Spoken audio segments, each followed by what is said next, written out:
When the Princess of Wales walked into Lambeth Palace this week, most people expected the usual headlines: the dress, the smiles, the royal schedule. But the detail that set the internet off was smaller, and way more personal. A tiny gold heart at her collarbone, engraved with a handwritten message no one can read. And the timing? That's what has everyone asking what she's really trying to say. On paper, it was a straightforward, history-making introduction. Catherine joined Prince William to meet Archbishop Sarah Mullally, newly confirmed as the 106th Archbishop of Canterbury, and the first woman ever to hold the role. Cameras clicked, hands were shaken, and everything looked perfectly polished. But royal watchers know the Waleses don't, accidentally, wear symbolism.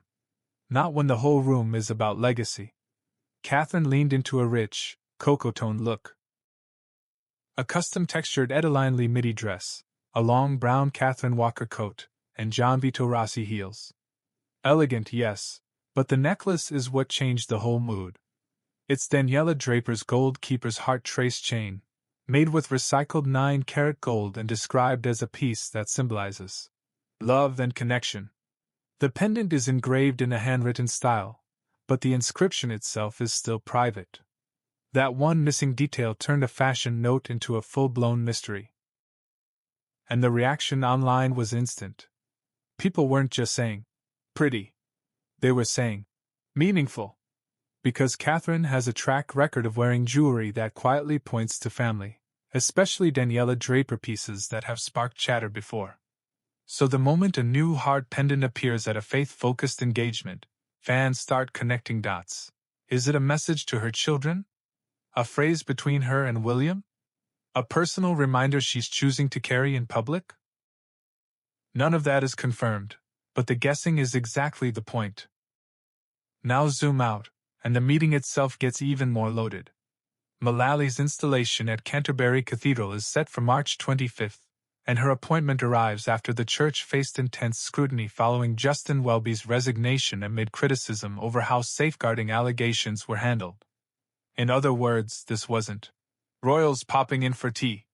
It was the future king and queen showing up at a moment when trust, leadership, and public confidence are all on the line. Inside the Archbishop's study, the tone was reportedly warm and surprisingly normal. William joked about learning your way around the sprawling palace, and Catherine did what she always does. She steered the conversation toward calm, recovery, and the power of environment. She focused on the gardens, how green space can become a place of reflection for clergy and visitors. It's subtle, but it's also classic Catherine, taking big institutions and pulling them back to something human. Then came the part many people missed because it didn't happen in the same room. Around the same time, William also welcomed the Aga Khan, spiritual leader of the Ismaili Muslims, to Kensington Palace. Put those two moments together and it starts to look less like random diary entries and more like a pattern: quiet interfaith diplomacy, community influence, and soft power, done without speeches or slogans. But that wasn't the whole story. That's why the necklace hit harder than it should.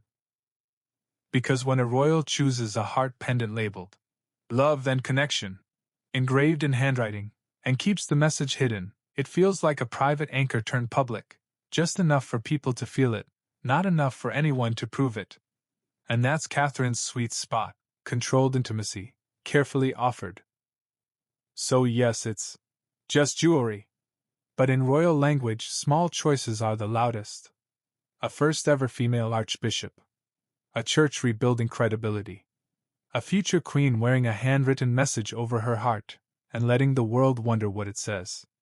And sometimes, the one detail we can't see is the one she wanted everyone to talk about.